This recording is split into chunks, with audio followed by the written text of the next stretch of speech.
fait les doigts, on répond, et ainsi de suite. C'est comme ça que nous allons faire cette conférence ici. Et ça va nous permettre d'avoir des images qu'on peut quand même lancer quelque part et chercher ce qu'on peut chercher. Ok. Concernant le réchauffement climatique, on va d'abord définir ça.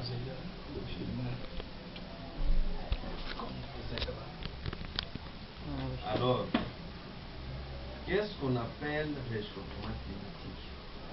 Parce que c'est un thème qui est d'actualité pour le moment dans le monde entier. Donc, réchauffement climatique, c'est quoi? Le réchauffement climatique, également appelé réchauffement planétaire, est un phénomène d'augmentation de la température de l'atmosphère. C'est-à-dire, même si vous vous promenez ces derniers temps, vous allez sentir qu'il fait très chaud. Lorsque vous faites la comparaison, vous prenez par exemple les années 2000 ou bien 1998 et aujourd'hui, vous allez voir qu'aujourd'hui il fait très chaud.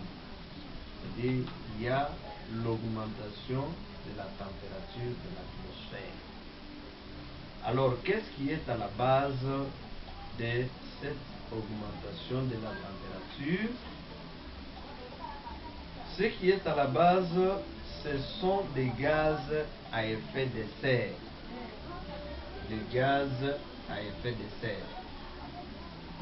Parfois, on peut poser la question, effet de serre, c'est quoi? L'effet de serre, d'abord, je définis la serre. La serre, c'est quoi? La serre, c'est tout compartiment dont les surfaces exposées au soleil sont vitrées. Je répète, tout compartiment dont les surfaces exposées au soleil sont vitrées. C'est-à-dire quoi? Les vitres ont la propriété de faire passer les rayonnements des longueurs d'onde courtes, entre autres les rayons gamma, les rayons X, les ultraviolets. Donc ce sont là les ondes dont la longueur est courte. Alors ces rayonnements-là peuvent traverser les vitres facilement. Alors, qu'est-ce qui se passe? Une fois que les rayonnements se trouvent à l'intérieur de ces compartiments, ils vont commencer à chauffer les compartiments. Alors, en chauffant les compartiments, nous avons la chaleur qui va augmenter. Or, la chaleur, ce sont des rayonnements que nous appelons les infrarouges. Les infrarouges sont des ondes dont la longueur est exagérée. Une longue longueur d'onde, si vous me permettez la tautologie. Alors, si vous avez des rayonnements tels que les infrarouges ne peuvent jamais traverser les vitres. C'est-à-dire, la chaleur qui se crée à l'intérieur de ce compartiment va continuer toujours à augmenter. Pourquoi? Parce que cette chaleur ne peut plus traverser les vitres pour sortir. Alors, c'est ce qui se passe avec l'atmosphère, c'est-à-dire l'atmosphère terrestre est considérée comme une serre.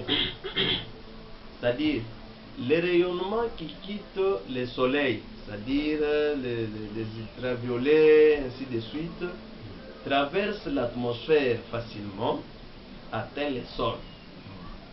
Maintenant, en chauffant le sol, il y a la chaleur qui se dégage maintenant du sol pour s'éparpiller dans la nature. Maintenant, qu'est-ce qui se passe? Comme il y a la présence des gaz à effet de serre, ces gaz-là vont constituer une barrière. Donc ça devient comme un vitre devant les infrarouges. Alors il constitue une barrière et cette barrière-là va empêcher la chaleur de s'éparpiller dans la nature. C'est ce qui fait que la température continue à augmenter. Donc ça c'était les causes, c'est-à-dire la présence des gaz à effet de serre. Mais il faut savoir que nous avons deux sortes d'effets de serre. Il y a l'effet de serre naturel. Naturellement, l'effet de serre existe. C'est-à-dire, le soleil chauffe la terre et il y a l'augmentation de la température. S'il n'y avait pas cet effet de serre-là, la température de l'atmosphère devait être de moins 18 degrés. Moins 18, qui pouvait se promener sous moins 18 degrés. Ça pouvait devenir comme une chambre froide. Alors, même d'autres activités pouvaient être freinées. Dieu le savait. C'est pourquoi Dieu avait prévu qu'il y ait l'effet de serre naturel. C'est-à-dire, la température augmente jusqu'à arriver à 20 degrés, 25 degrés. Maintenant, il y a l'effet de serre additionnel. Cet effet de serre additionnel est dû aux activités de l'homme. L'homme, suite à ses activités, c'est-à-dire à l'exploitation des nouvelles technologies, tout ça, ces activités-là font que la température puisse augmenter exagérément, c'est-à-dire effet de serre naturel et effet de serre additionnel. Alors, nous avons dit que cette augmentation est due à la présence de gaz à effet de serre. Nous avons trois sortes. Il y en a beaucoup, il y a beaucoup de gaz à effet de serre, mais les gaz qui sont vraiment fréquents, ce qui est connu, nous prenons par exemple les dioxydes de carbone, communément appelé gaz carbonique. Nous avons le méthane. Nous avons l'oxyde nitreux ou protoxyde d'azote. Donc, ce sont là les trois sortes de gaz à effet de serre qui sont fréquents. Donc, c'est qu'on retrouve dans l'atmosphère à tout moment. Alors, lorsque nous prenons par exemple les dioxydes de carbone, d'où vient le dioxyde de carbone? Le dioxyde de carbone vient principalement de la combustion des combustibles fossiles.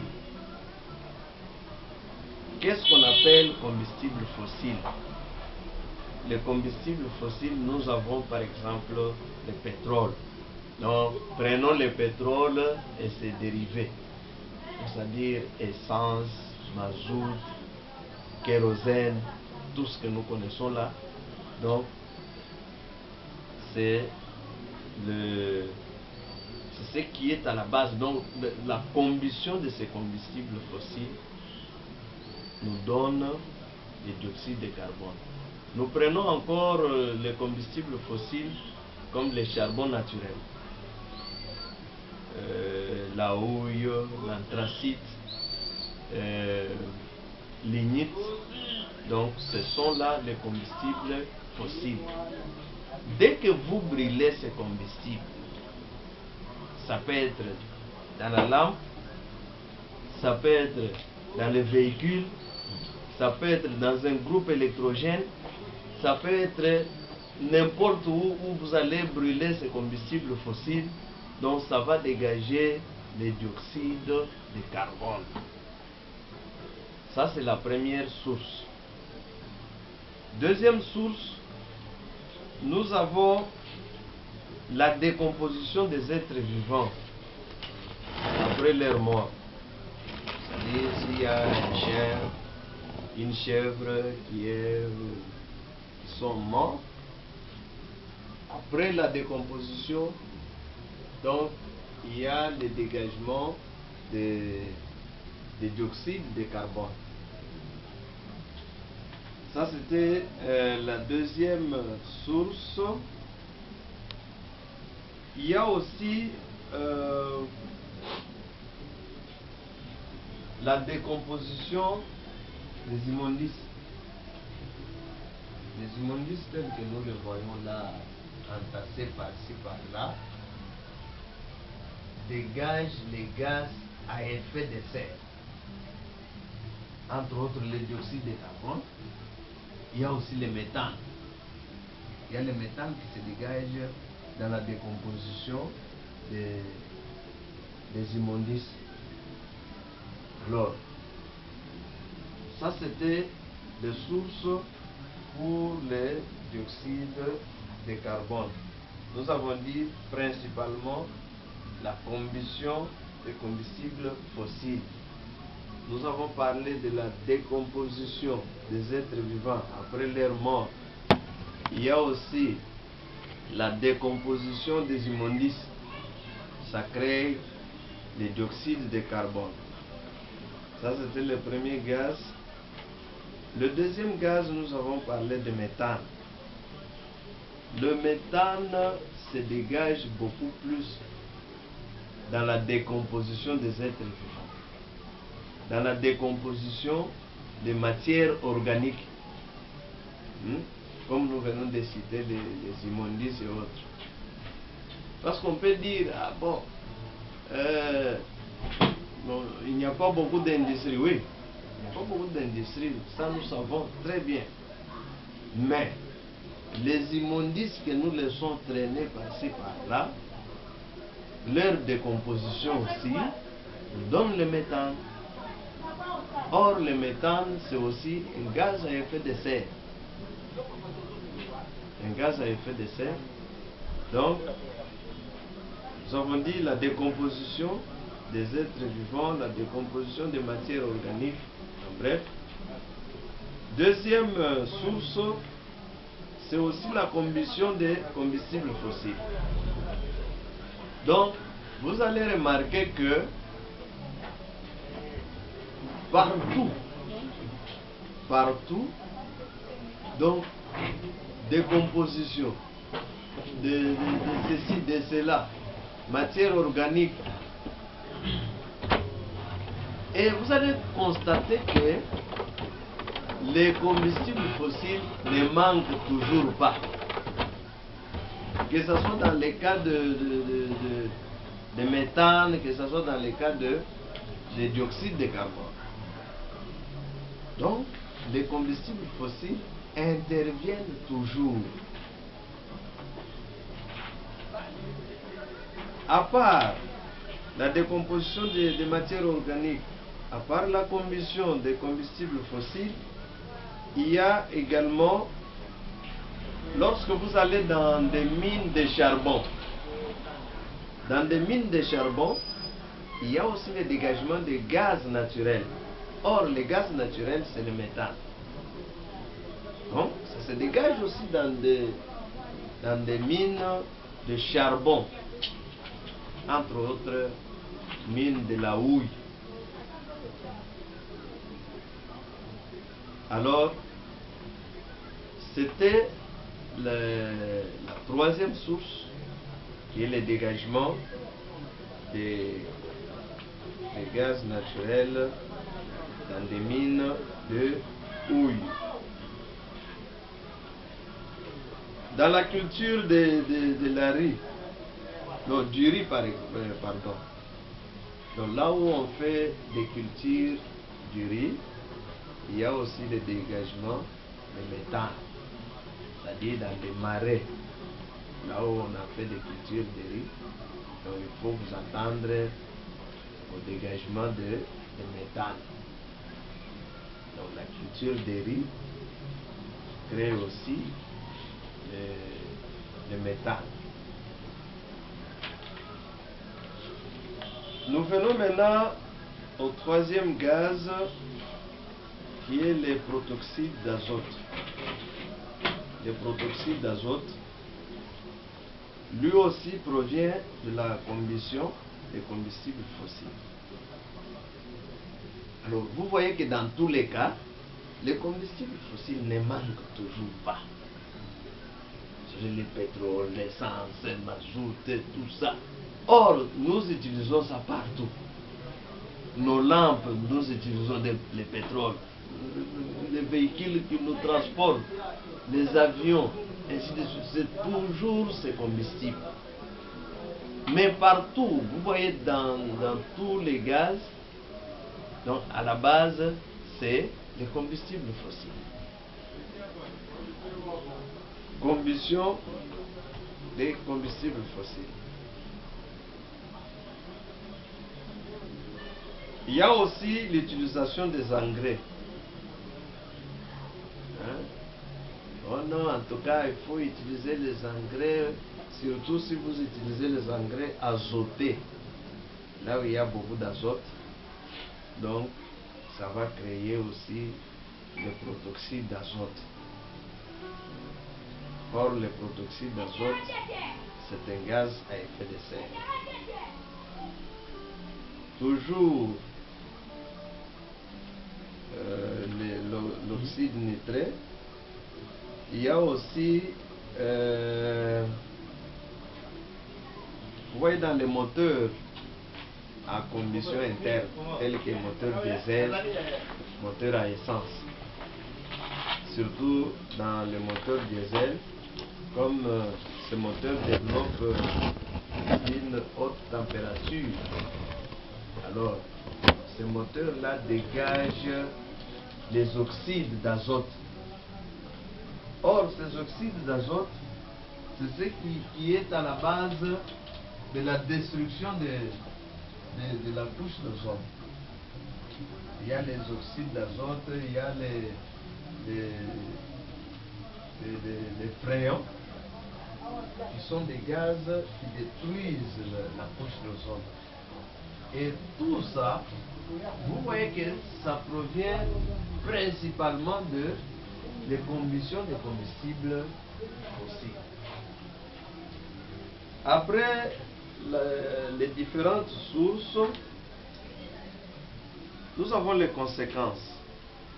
Quelles sont les conséquences du réchauffement climatique?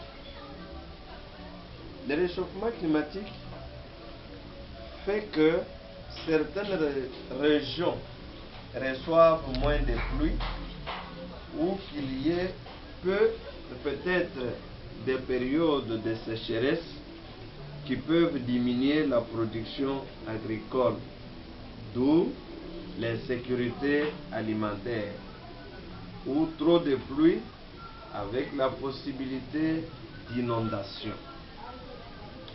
Donc, c'est-à-dire le réchauffement climatique a des conséquences graves.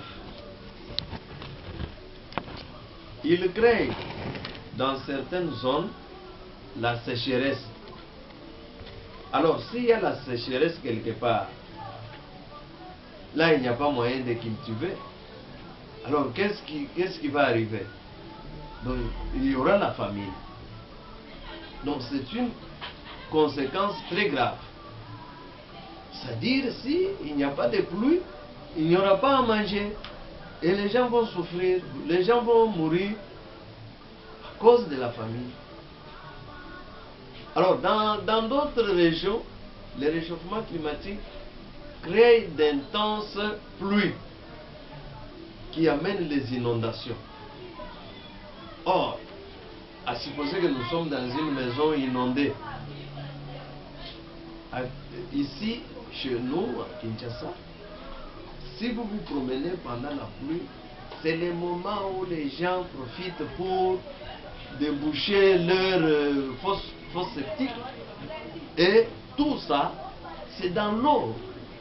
Et dès que ça entre dans des maisons, tout ça, moindre erreur, vous avez des maladies hydriques, entre autres le choléra, typhoïde, raison pour laquelle, si vous allez à l'hôpital aujourd'hui, le typhoïde ne peut pas manquer. Pourquoi? Parce que ce sont des conditions.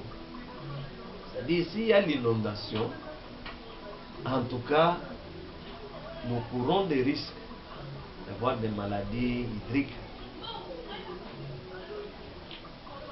Ça, c'était la première conséquence. Quel qu'il soit, le réchauffement climatique affecte probablement la quantité et la qualité d'eau potable pour les Congolais. C'est comme je viens de dire. C'est-à-dire, s'il y a des inondations, même l'eau que nous vivons, ça ne sera pas une eau d'une bonne qualité. Donc, nous courons toujours des risques d'avoir des maladies, ainsi de suite. Tout ça, c'est créé par le réchauffement climatique.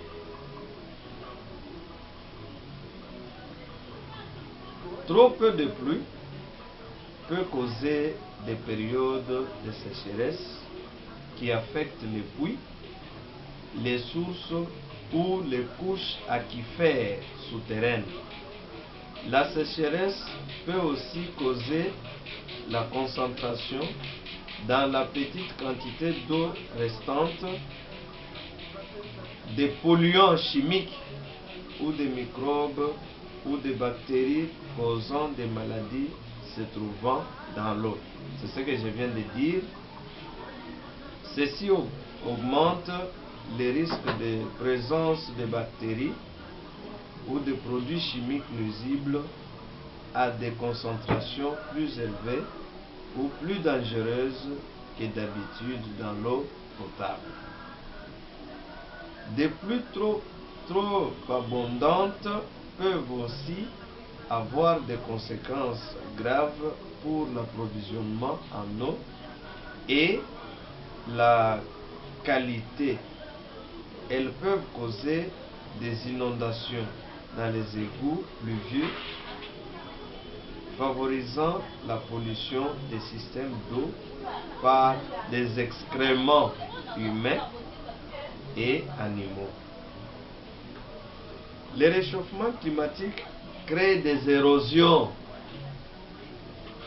Donc, c'est-à-dire, s'il y a beaucoup de pluie, donc la pluie va accélérer les érosions dans certaines zones.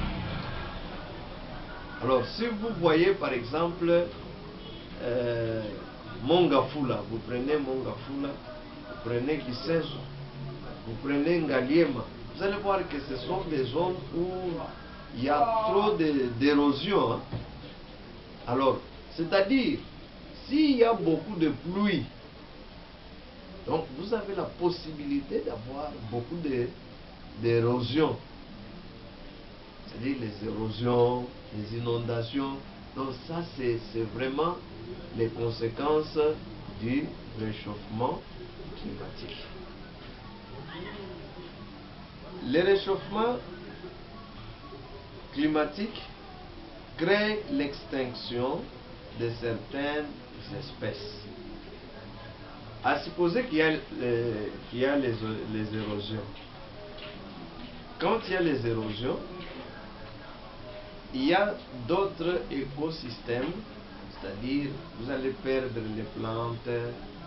Or, quand vous perdez les plantes, il y a certains oiseaux qui viennent souvent sur cette plante. Mais dès que vous détruisez ça par les érosions, vous allez voir que les oiseaux qui venaient là-bas ne viendront plus.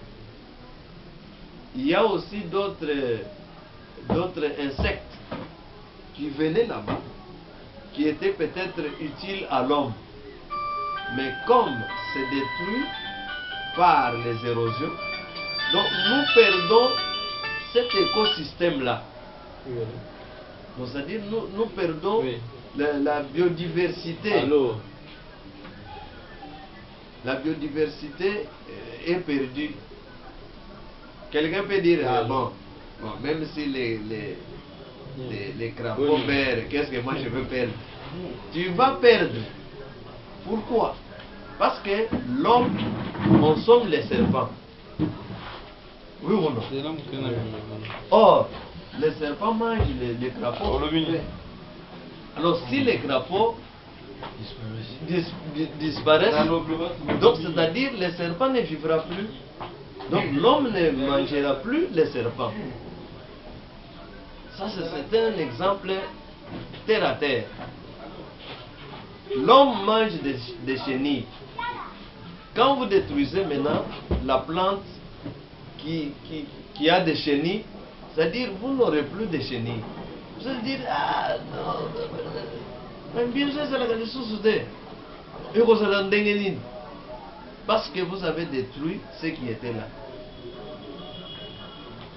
Donc quand vous détruisez les plantes, c'est-à-dire vous détruisez aussi, donc vous détruisez votre propre vie. Donc l'homme dépend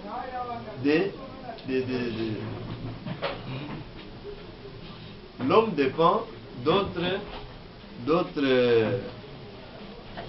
êtres vivants.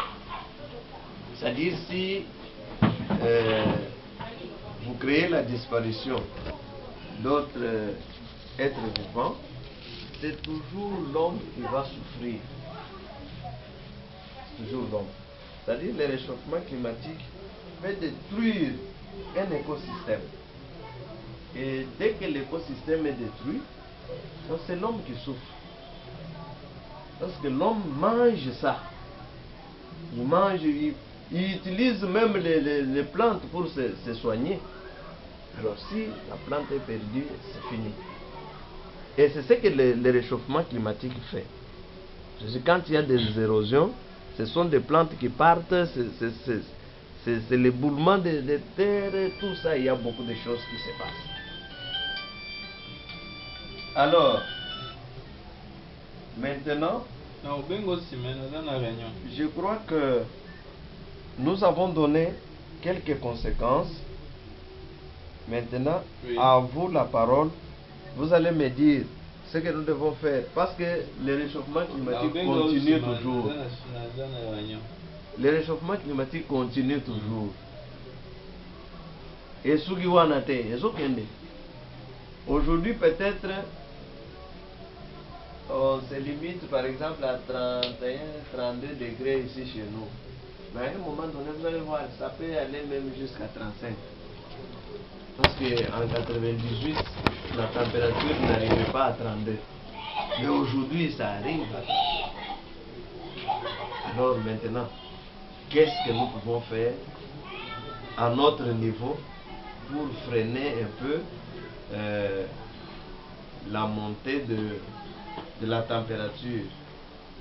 Je dis et je vous remercie. Merci.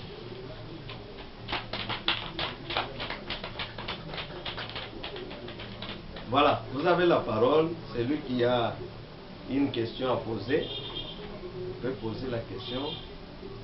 Nous répondons et on avance. Voilà. Moi, je comprends que la question est bien posée. La question de savoir qu'est-ce que nous devons faire à notre niveau. Voilà. C'est à cette question que nous devons maintenant répondre. Voilà. C'est lui qui a un point de vue. Même sur votre explication, il y a toujours des questions qui ont été posées. Oui. Pas même revenir seulement sur ce qu'on peut faire, voilà. Mais sur ce que vous nous avez parlé, il y aura quand même des questions. On va vous poser des questions sur ça. Voilà. Moi, à mon avis,